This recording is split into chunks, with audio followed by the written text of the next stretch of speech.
Today on the How to Japanese podcast, I am talking with my friend Jens Petersen. We met while we were studying abroad in Tokyo, and he's gone on to live and work in Japan. He also has a deep interest in Japanese music and art, and so I was interested to hear about his experience with the language. Stay tuned to the end of the episode. I asked him one follow-up question via email, and he responded, so I read that out at the very end of the podcast.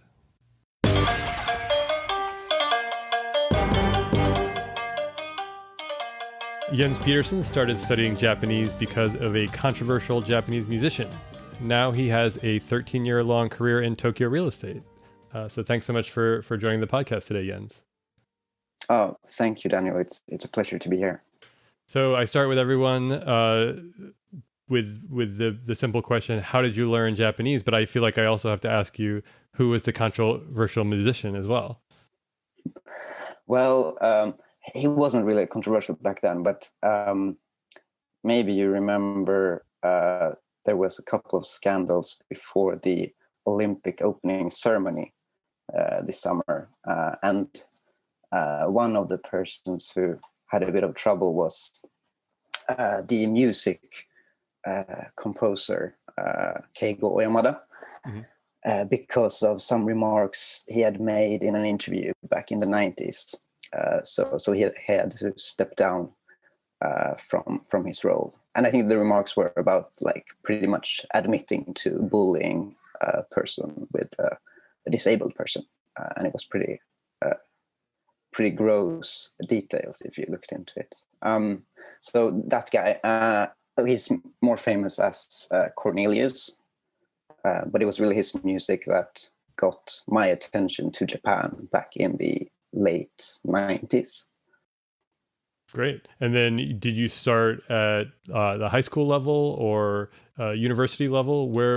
How old where were you in your education at that point? And how were you able to access the Japanese classes? Right. Well, I discovered him like when I was in high school. Mm-hmm. And when I started university, I studied French, and I started to do that in France. And there I met a couple of really cool Japanese people that got me a little bit deeper into the Japanese music scene. So after I'd studied French there, I thought about what I was going to do. Mm-hmm. And then I decided to apply for a Japanese course at a Swedish university. So I luckily got in there and started to... so my first experience of studying Japanese, that's really like full-time at university level. And that first year was really good because I could actually focus like 100% of my time to just learn the basics of Japanese. I didn't have any. It was a full-time course, so you got like full-time credits. A lot of my friends who studied together, they tried to do that, combine it together with studying something else. But Japanese is not really catered for that. It's if you can't focus 100%, it's kind of difficult to get any progress. So I was like just super focused on getting the basics done. And I think our two senseis, they were both Swedish, and we just had very, very little like kaiwa, conversational stuff, but just to get the basics of how the language works. And well, of course, like just first week hiragana, second week katakana, then getting into kanji and grammar was really, it worked very well for me to get that kind of I don't know what you say in English. In Swedish we say korvstoppning, which is like you stuff a sausage full with knowledge, and it's not very creative, but you just get the basics in there, and that worked really well as a start for me. That's great. I mean, I think, you do have to kind of brute force some of it to a certain extent, just getting repetitions and kind of getting some exposure and getting those basics down. And so what do you remember about the textbooks you were using? And does anything stand out in terms of the textbooks you were using? The first one, I think it was like some kind of simple textbook that they have actually made at the faculty. But I think soon we started to use the Genki series. Okay. And and I kind of remember like just writing flashcards, like making your own flashcards, and then just doing them, repeating them, and writing kanjis for repeatedly for a very long time to get that. I think that was also pretty good, like to actually write with a pen. It's something we don't do very often anymore, and I can probably write much less kanji by hand now than I could during my first year at university. I think it connects to the brain really well, and it's amazing. Like with the flashcards, it's that also seems like a repeating thing and not very exciting, but it's amazing how much you can learn in just like 5 minutes if you sit on the bus or so. Definitely. I think that's a technique that I feel like it would have been good to like take on and maybe use for other things as well, not just languages. Definitely. I think you see that, Anki and all these software with they're run by an algorithm. The repetition pattern is run by an algorithm, and they have, if you look on websites, they have shared decks for all different sorts of topics. People studying for medical school, people studying for law school, all different sorts of stuff. So yeah, I think that's a useful technique that I wish I had. I don't remember if I did flashcards. I know I did some flashcards my first year, but I think I was more.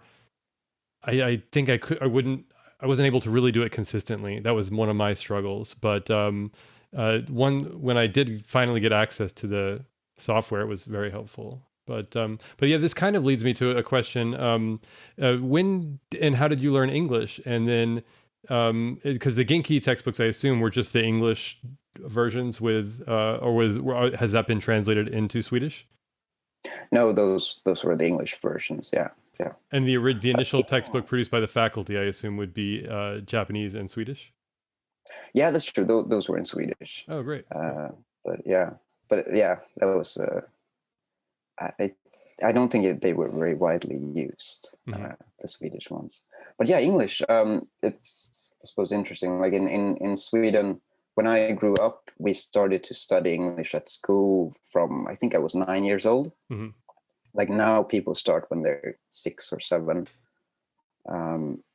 But it's if you live in Sweden, you there's English around you in so many different places. Like on TV, they speak English and that's subtitled. Mm-hmm.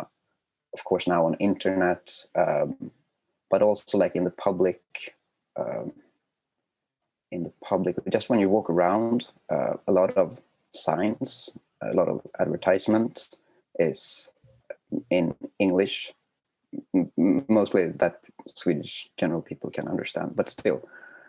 So it's very, even if we don't speak English to each other in Sweden, if you don't have like foreign friends, it's so present everywhere. So it kind of comes natural. But of course, studying from around 9 years old, and then it's a subject that is compulsory until I think high school. In America, I think foreign languages are often kind of joke classes. I think some people will take it seriously, the students who are studying, but others will. It's just a kind of, to be honest, in my experience, it was just a course where some kids were kind of fooling around. Was that true with English, or were there other foreign languages like that? Just out of curiosity. Yeah, well, I think there were people that were maybe fooling around in English class, but I think those people also were fooling around in any class. Okay, good point. So no, not really like that. As far as I remember. when we get to like 6th grade or 7th grade, we get to choose like a second foreign language. And most commonly that's a choice between German, Spanish, and French. But that's not compulsory. So when you get there and you need to select, I think most people that end up studying are also kind of interested in doing that. So maybe not as much like that, but Sure. Nowadays I'm not sure. It's very it may be compulsory, and there may be a lot of people who don't take it very seriously. Yeah. Well, when did you make your first trip to Japan? And because we met at Waseda, and was that your first time in Japan, or were you able to visit before that? I'd been in Japan, I think, twice before, just visiting friends. I think in like 2001 and maybe 2002. But I hadn't. It was the first time that I was in Japan for a longer term when we met at Waseda. Okay. And so the first time you went, had you taken that course yet, or was that still gaining interest in Japanese? I think I'd studied one semester. Okay. I studied one semester. So I remember I had brought my flashcards, and I suppose you could use some kind of conversational Japanese back then. And so it sounds like the music scene was a way into meeting friends, learning more about the language. How did you find that helpful, or did you find that helpful? Yeah, definitely. I suppose like it's much easier to learn a language if you have a dedicated interest in something that you can share with others, and it's also like easier to make friends, like Japanese friends, if there's something that you have common. So like mainly at Waseda, there are all these circles, like university clubs, um, where you can find people with the same interests. I mean, yeah, admittedly, some like maybe tennis circles are more for going out and drink rather than play tennis. But there are a lot of circles that are really like focused on some kind of thing. So I really joined this very small circle with really like people who were interested in odd, independent, odd sounding music, and that was like that the people that I met there. They're some of my closest Japanese friends today. So that was super valuable, both back then in order to get into a group of people where you can only use Japanese, and the fact that you can use the Japanese that you know, because it's of course you know the Japanese that if it's something that you have experience with. So that was very, very good to get out of the kind of like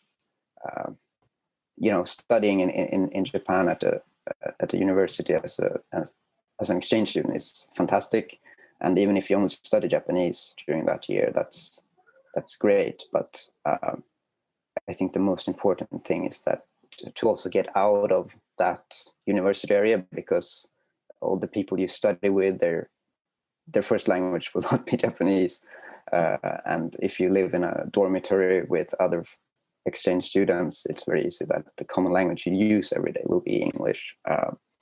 So getting out of that bubble is like super important.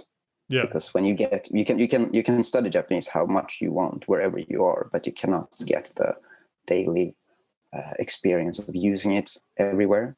You're not in Japan. So remind me, did you start in the fall as well, or had you been there for a couple of months when the rest of the program came on? Because I know you were in a different part of the university, I think, and I can't remember if you started in the spring with the Japanese beginning of the term.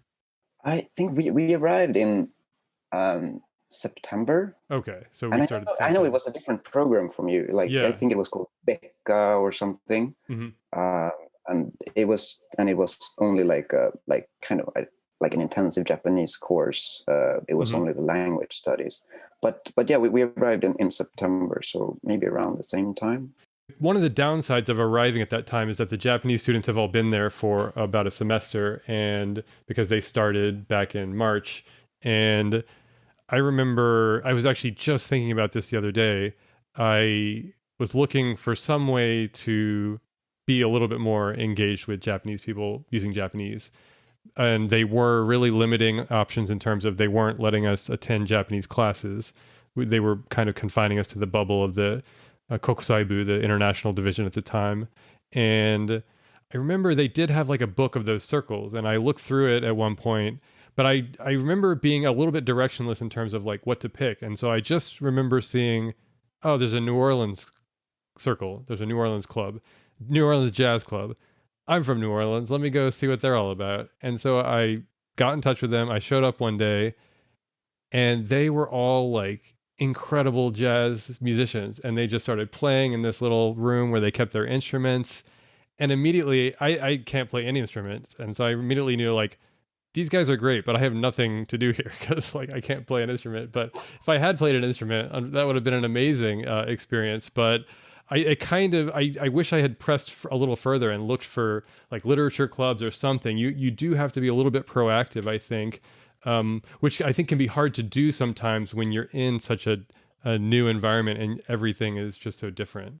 Yeah, that's a great story. Like it's kind of similar because I also looked at that kind of catalog with all the different circles, and I was just browsing to find if there was any like music circles and if any of them was maybe interested in the kind of independent music that I was into, and I found one, and I thought that I kind of thought that it would be kind of, maybe it's difficult to get into these circles if they're very limited and maniac about what they're into. So I wrote an email to the, like there was some kind of email address to the person who's running it, and I so struggled with that email and tried to name drop as many so obscure bands that I could, and just so that they understood that this is someone who knows a little bit of what they're talking about. And they emailed back like 5 minutes later and said like, hey, let's meet tomorrow. That's awesome.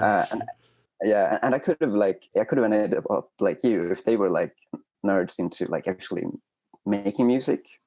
I don't play an instrument either, but they were really nerds into like just listening to music and dig into like read about the artists and whatnot. So yeah, it was perfect, a super match. That's awesome. Yeah. No, I mean, they were really great. They had pictures of having gone to New Orleans. It was just, yeah, I think that just got me a little bit down, but that's really cool. And speaking of the dorms, I did want to come back to that point. I was fortunate and unfortunate in that I wasn't in one of the dorms with any of the major dorms. I was in a dorm like 30 minutes away. There were like one or two other people there, but it was mostly Japanese guys at like a senmon gakko studying to be a nurse or other specialties. And so I was kind of forced to be immersed in my own way, even though I wasn't getting that much exposure at the dorm level. I was at least kind of avoiding the English all the time atmosphere a little, to a certain extent. Obviously, it was a lot of fun to meet you and tons of people from all over the world. It was really an incredible experience. But so what kind of music was it? Because at the time I remember being a little bit interested. I was into really digging into like New Orleans funk music at the time, and like so this was around 2003, 2004, and there was this one thing that I really regret not going to. They had this like these deep funk concerts where they were playing like really old school, James Brown stuff before he was James Brown, like when he was with the JBs and things like that. What kind of music were you listening to, and was that having like a moment in Japan at the time or something like that? Yeah. So I actually came from the interest in Cornelius and the people around him, they were in like the Shibuya K movement in the 90s, and then I think he ran a label called Polystar, on Polystar, that was called Trattoria, and that, I think it ended around that time. So then all these different musicians branched off into like onto other labels or doing more their own thing. Well, for me, even if maybe that kind of Shibuya K scene was kind of ended already when we went to Waseda. One thing was just to be able to go to, you know, record stores, and still these artists were playing gigs. That was one part that was great. And then there were a couple of different scenes popping up after that I was like interested in at that time. That back then it was like there was one label called Escalator Records, where some of the artists went, and it was also kind of electronic, playful electronic pop music. There was also a little bit, like there was something called like Ele-pop back then that had a kind of very short, it was kind of short-lived, pretty exciting movement in the middle of the 2000s that I was really into back then. I don't know if it's listenable today, to be honest, but it was very enjoyable. Like back then, lots of great people that I met through that, both musicians, like fans, and people that run labels and events. It was cool, and I think that circle that I talked about, some people had the same kind of background from Shibuya K with Cornelius, maybe Kaji Hideki, and those bands, and some others came from the more like maybe electronica, maybe they liked like Warp record stuff like Aphex Twin, and then branching into like, I don't know, the post-rock stuff that went on around there. It was it was like good, but yeah, like as for the connection to the Japanese language, just like being able to go out to all these events and meet people, like gigs and clubs, and it helps to get a little bit of alcohol in your body to loosen up and really be confident in using your pretty basic Japanese. Totally, yeah. No, that's great. No, I mean, that's one of the great things about Japan and Tokyo, I think in particular, is that I think if you dig deep enough, you can find someone interested in almost everything. There's just so they're so interested in whatever it is that they happen to be interested in, and there's so many people that the city of Tokyo has, you know, covers almost a huge range of interests. And yeah, for me, yeah, caffeine and alcohol were huge, and becoming more comfortable and confident in studying. I think I managed to kind of create a bit of a conversational immersion, like the second semester, by just going out to coffee constantly with Japanese friends, and that was huge. When do you think, one question I also like to ask people is like, when do you think you started to feel like really confident with the language and comfortable, and like, were there any points that stood out in terms of something you did, or maybe you were able to read something like a book or watch a movie or something like that? I think there's a couple of like hurdles you got to get over, and I think one maybe, I think this was maybe during my first year at university back in Sweden, that I think I had a conversation with a Japanese friend, and I was able to, like, I don't remember exactly what I said, but it was something that I felt like, oh, this is really a perfect sentence, and it's not like watashi wa yen says. It's like it had a lot of components, and the order of the words was very like complicated for me at the time, and I understood that I got it right, and wow, okay, so this was great. So that's maybe like one of the first hurdles. I don't really remember any others that stand out. I kind of more remember the opposite, that I somehow I think that I thought that I actually know Japanese very well, but I end up in a situation where where I understand that no, I really don't understand Japanese at all. I think one of those, actually, after I graduated university, I went to Japan to work, but I didn't go to work in a Japanese company or for a company. I had been doing radio. I was doing like radio shows at university. So I was like interviewing musicians, and I just continued to do that, and sold it to the Swedish public service radio. So I did that. I went to Japan and did that right after I graduated from university, and of course that's super fun times, of course. But I remember one thing, like generally when you speak with like musicians or people that run events or like labels like A&Rs and so on, it doesn't really matter like your level of Japanese. If you just speak a conversational, they'll be pretty happy, and it's possible to do what you need to do to get some kind of radio feature out. But I was doing one thing about like the royalty system for Japanese musicians, and I was interviewing some middle manager at Jazz Rack, which is the entity that manages royalties for Japanese musicians. And that was a point when I really understood that, hey, I really don't know anything about Japanese corporate culture, about the etiquette you need to show, and like also like the language. Of course, you can speak desu, but there's a like all the more honorific language that you need to do. And of course, like those people that I met at Jazz Rack, they were friendly and answered my questions and everything. But I felt like, hi, I'm in a situation where I'm maybe not a good guiding example right now. I think we've all been there, man.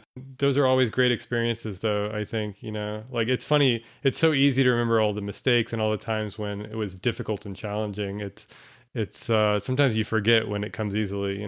I do think that sounds like, amazing experiences. So it sounds like you were producing radio shows about Japan for this Swedish market. Is that correct? Or yeah, that's right. That's okay. Right. I was mainly doing about Japanese music and culture. Like almost like journalism to a certain extent. Yeah. It was journalism. Yeah. Oh, that's fantastic. That's great. And so that was after Waseda too. That's right. Yeah. It was super fun. Of course, like not super stable when it comes to like visa status or financially, but it was. I think I did it for like 1.5 years or so. It was much fun. Ton of fun. Yeah.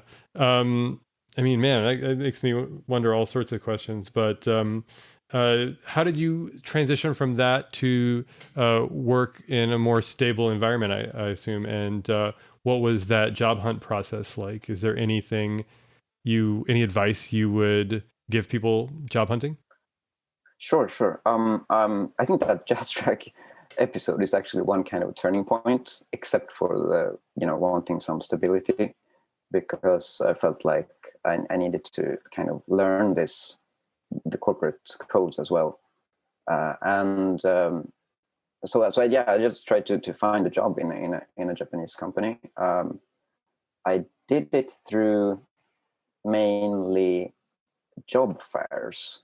There were a couple of really good job fairs that was like catering for bilinguals, and probably mainly for like Japanese students who had been studying at foreign universities.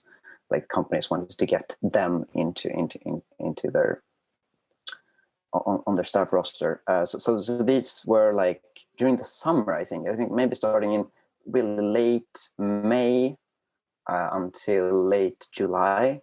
And I remember going to 3 or 4 different job fairs and just meeting and talking to a lot of different companies.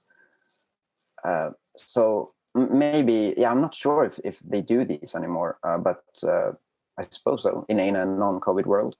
And I just advise to go there with a lot of, like, resumes, and talk to a lot of companies. Maybe first do some research to check like which companies you're really interested in, and when you go there, maybe don't go to those companies first, but go to some other booths to see like what the process is, like how it works, what you can be expected to maybe be asked or so, and then try it out. I think I did a couple of even like interviews with some companies that I had absolutely no interest in, just to figure out like what this is about, because a Japanese shushokumen's, back then it was very different from what I had experienced in Sweden, at least. Yeah, definitely. Speaking of job fairs, I think one of the big famous ones is in Boston. I can't remember what it's called. I'll find the name and put it in the link, but it might just be the Boston Career Fair or something like that. But people would fly from Japan to go there, and actually some of our fellow classmates at Waseda, the English guys, flew there. 3 of them, I think, and one of them went and said, "That's enough." He went on the first day, and John was like, "Okay, that's it. That's enough." I think he was like, it was a pretty intense experience. And I remember I had the same strategy. I think I went to like a tobacco company and was like, "I'm not interested in working at a tobacco company, but let me see, like, it looks like they're just kind of accepting walk-ins." Some of them, I think you had to pre-apply and make an appointment, kind of. I remember I did a couple in Japan too, and I did a first interview with Panasonic through one of the job fairs, and I had just kind of talked my way in basically at the fair, like showed a resume, and my Japanese at the time was, looking back, I think it was good, but not. I think it was very good, but it wasn't like I don't think I would have been ready to be at the company, and but it was enough that they were like, "Well, you should talk to this guy," and then he was like, "Oh, well, you should come in for an interview." After the job fair, what do you remember anything about, like, what those next steps are like in terms of, and what kind of interviews you were doing, and the process from there? Yeah, I think so. The company that I ended up uh, working at, I think at the job fair, first there was like some kind of Setsume guy, some like HR guy made some general presentation at the booth to just a couple of persons like who were there and interested, and then they wanted us to have like a one-on-one with one employees. That was in like just at the booth as well. And then after that, they came back and immediately said that, hey, can you come back tomorrow and we'll have like a proper interview here. So then I came back to the job fair, and then they had a separate interview booth somewhere else in the fair, and then I was sat down with 2 employees for a more proper job interview. And then I think they emailed back on the same day and said that, hey, we want you to come and meet our shacho, our CEO, and have a final interview at our headquarters. And so I went there, and that was not just an interview with the CEO. It was like the CEO, all board members, and some HR people. I think there were like 10 people Wow. in the room. And I was kind of like pretty nervous when I went into that room, but it was a very casual conversation, actually. Of course, like some kind of like the general job interview questions that you should study and remember what you're going to say when you're asked. But they were like super friendly, it's one of these moments when you feel like, oh, maybe they've already decided. If I'm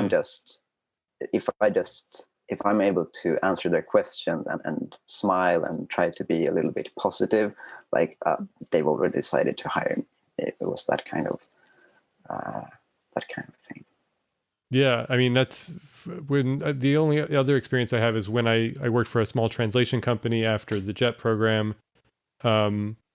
And I helped them hire. I was going to be finishing with them, and I was helping hire the kind of next full-time English checker. And that was kind of what happened there. We had one candidate who was very strong, but they had to meet the shacho, kind of had to sign off, and so he came in as a kind of formality, and yeah, ended up working there for a number of years, and then going on to another game company where I think he's still there. Actually, I don't know. He's not very active on social media, but that's exciting. That's really cool. What about the resume part of the equation? I mean, resumes are a nightmare in your native language. Is there anything you remember about that part of the process? I remember I had a terrible English resume at the time, and I remember just trying to translate that, which is kind of not what they do in Japan. They have these very specific forms that you're supposed to be using. Did you do something like either of those solutions, or the Japanese one, or just translating a resume that you already had? Well, I was told that you need to have your resume in handwriting. So I printed out the Japanese formats that you mentioned, and just made like dozens of handwritten similar things. Wow. Very it's unthinkable today, of course. But yeah, no, I don't think I translated it. I just followed the Japanese that version, and had someone proofread it. Yeah, I can't really remember. Well, I followed the Japanese format, but I also had like an English resume that I submitted together, like both the Japanese and an English one. Oh, great. And Great. I think the information in those, if you compare them, were not really identical. And I don't think that's important either. Okay, that's really an interesting note. Yeah. I'm actually I've been doing a lot of hiring professionally from the other side, during the last 5 or 6 years, and it's the amount of time you spend looking at the resume is so small that the format is really not important at all. I think you just look at a couple of key things that the background looks right, and all of that. But yeah, I don't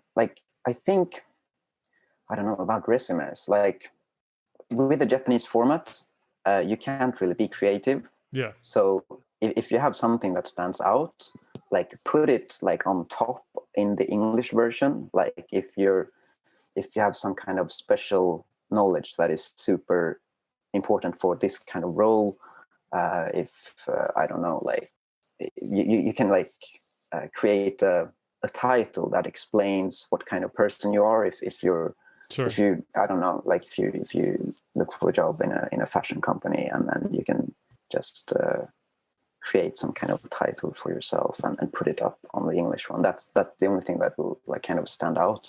Yeah, I mean, that sounds like a smart strategy. Kind of using both resumes as a kind of combo. Because often the Japanese one is more like a list. I feel like starting dates, ending dates, things like that.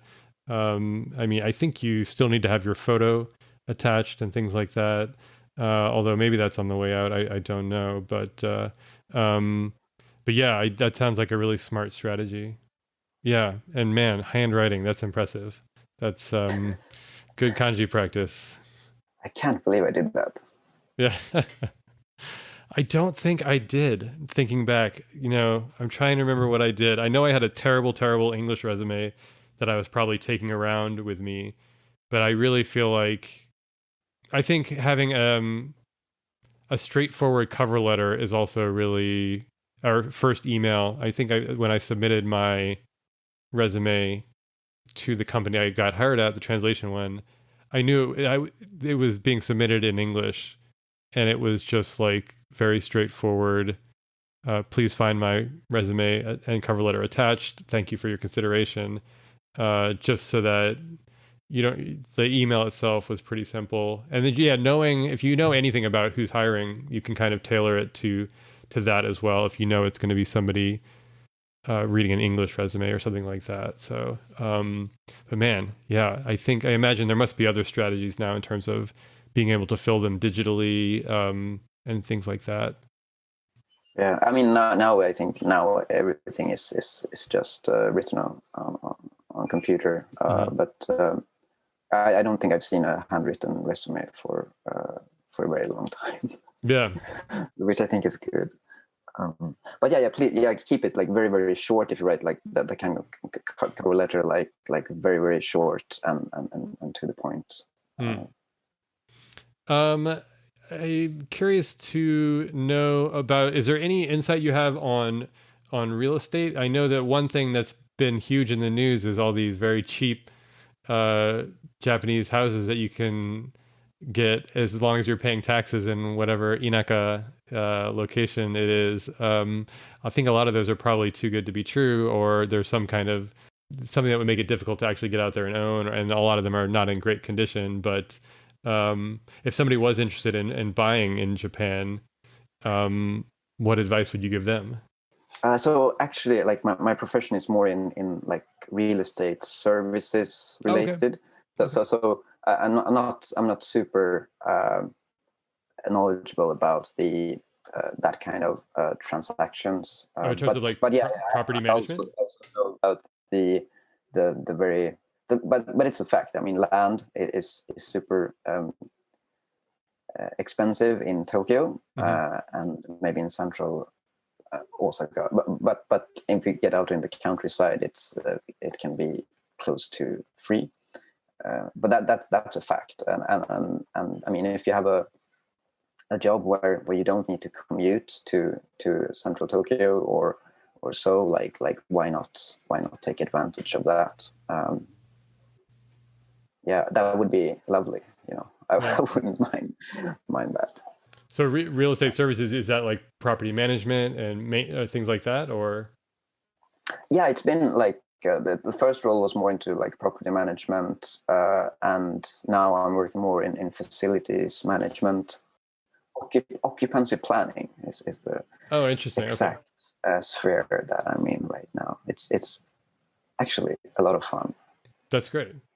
But I think like also like if you're looking for a job in Japan and you're bilingual, I think if you're bilingual but you're not a software engineer, you're not a doctor, you don't have that like kind of profession, but just being bilingual and wanting to work here, I think real estate related industries are really good. It's like pretty much enough to be bilingual and show that you have some kind of common sense, and there's plenty of jobs. Also, like because there's a lot of companies who will have like foreign individuals or foreign companies as clients, and there will be you will need to know English as well. So yeah, it's a pretty good industry in that way. Great.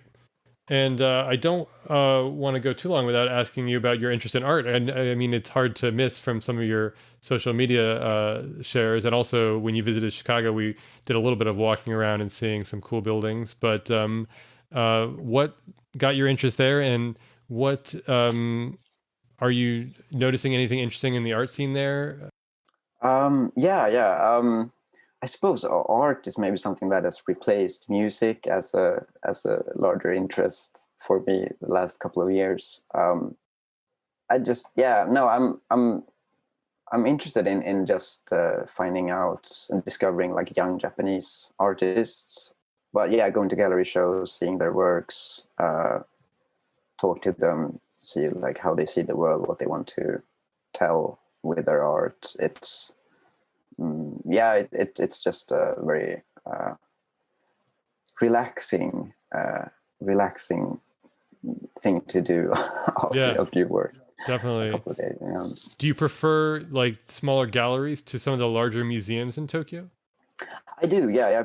I think the younger emerging artists are rather exhibiting at smaller galleries than at museums as of now.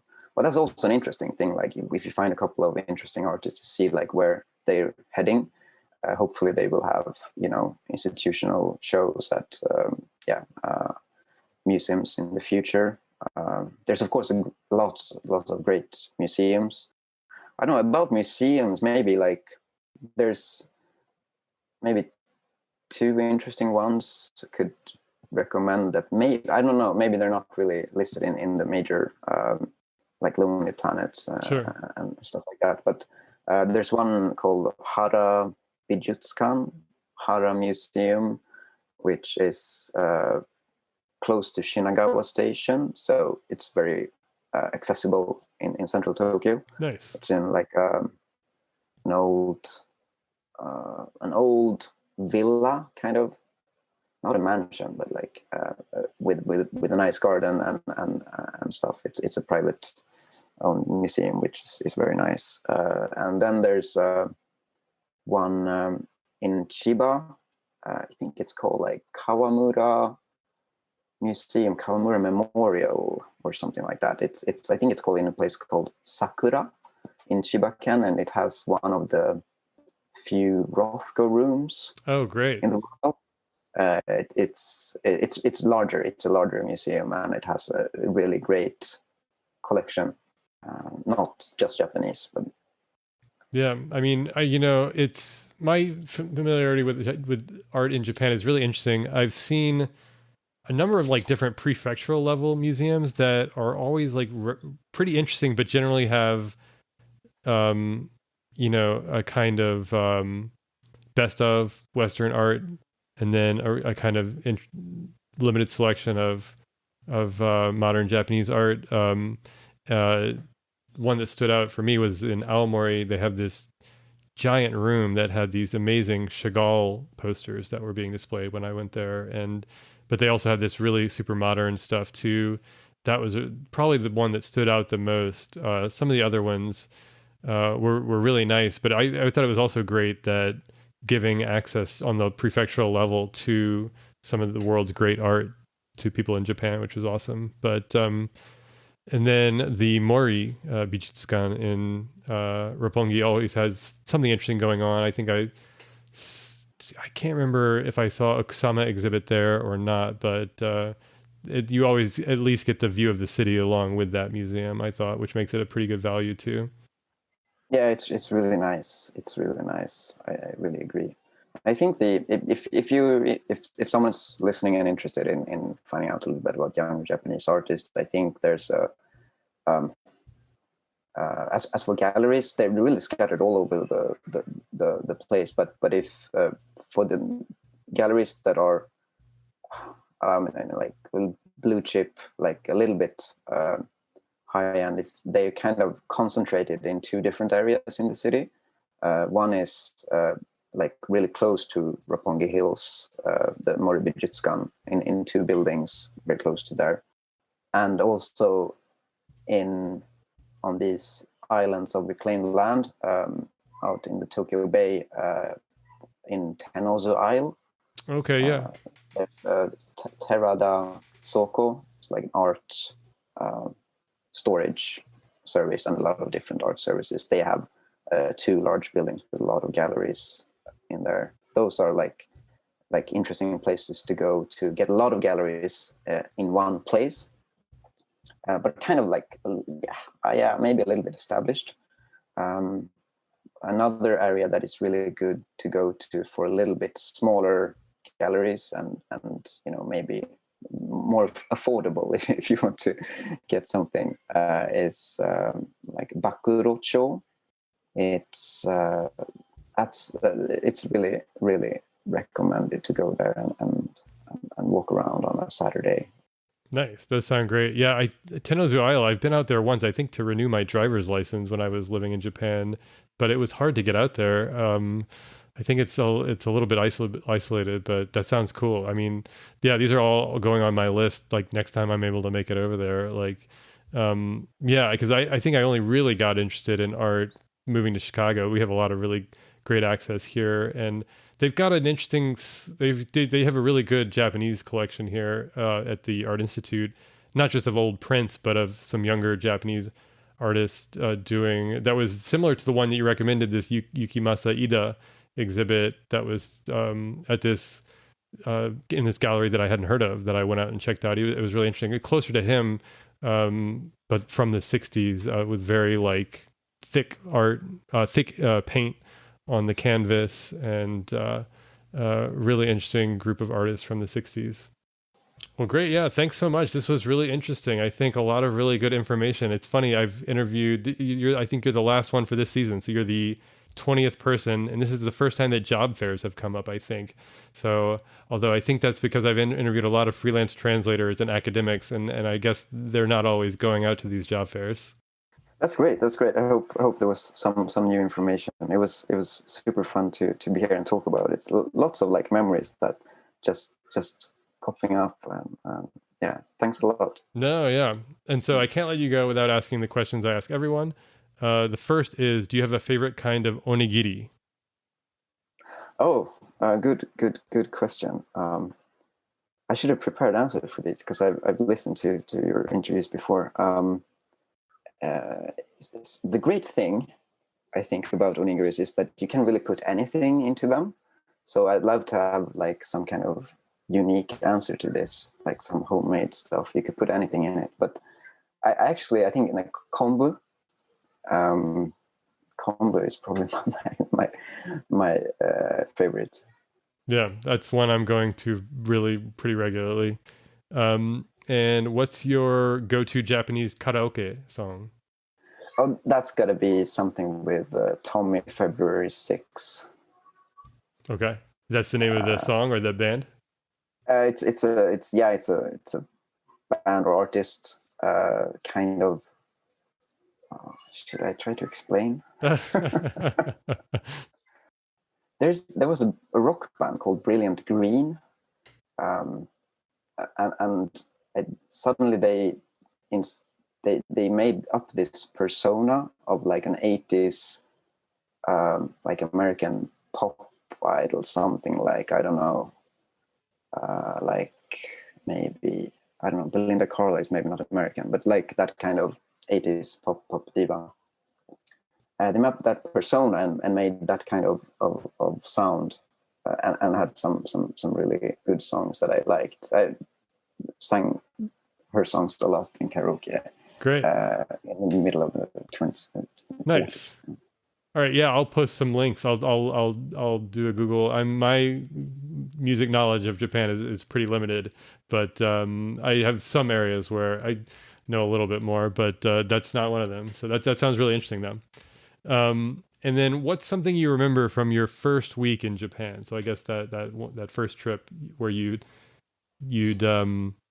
studied for one semester, I guess. Oh yeah, I think I arrived in Japan on like maybe the 23rd of December. And so the first day that I went out in a Japanese city, walking around, was on Christmas Eve. And you maybe know that that's like the main dating day for Japanese. So wherever I walked, there was just like people, like couples walking around. Everyone was holding hands, just couples everywhere. I was kind of like shocked about like what is this? Yeah, am I in a movie or something? Yeah. That's funny. Wow. Yeah. No, it's that would be a striking start to your experience with Japan. Before I go, is there anywhere that people can find you online? I suppose Instagram would be the place. Just right now, my Instagram is just really about art. So if you're interested in that part of our conversation, right. Well, Instagram. I think it's like _ Yensu. So IENSU. Perfect. And I'll throw a link to that in the blog. Well, again, yeah, thanks so much for your time, and I hope you enjoy the rest of your weekend. Thanks, Daniel. You too. It was great to talk to you. And as I mentioned at the beginning, I had one follow-up question for Jens. We kind of touched on this, but I didn't specifically ask if he found it helpful to have both Swedish and English to refer to at the beginning of his Japanese studies. And his response was, I don't think it was really helpful to know English specifically, except for understanding the Genki textbook, of course. If I remember correctly, we used the Swedish faculty-made textbook the first semester and the first Genki book for the second semester. My first year of studying Japanese was with Swedish teachers explaining everything in Swedish, even if the Genki textbook was in English. However, I do think it helps to know several languages when starting studying a new foreign language.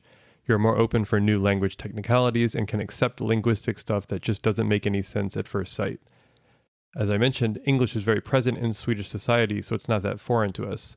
Maybe I had more benefit from having studied French and Italian when I started studying Japanese, not because of any linguistic similarities, but just for previously having started studying a language from scratch. One thing I forgot to say, the first couple years of the Japanese firm which hired me after that job fair was when I really learnt to master Japanese.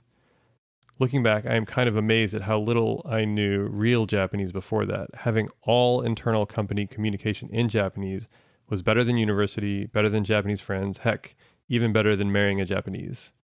Thanks again, Jens, for that detailed follow-up. Thanks again for listening. You can find How to Japanese on Twitter, Instagram, Facebook, Substack, and TikTok. And we'll see you one more time next week. それではまた来週。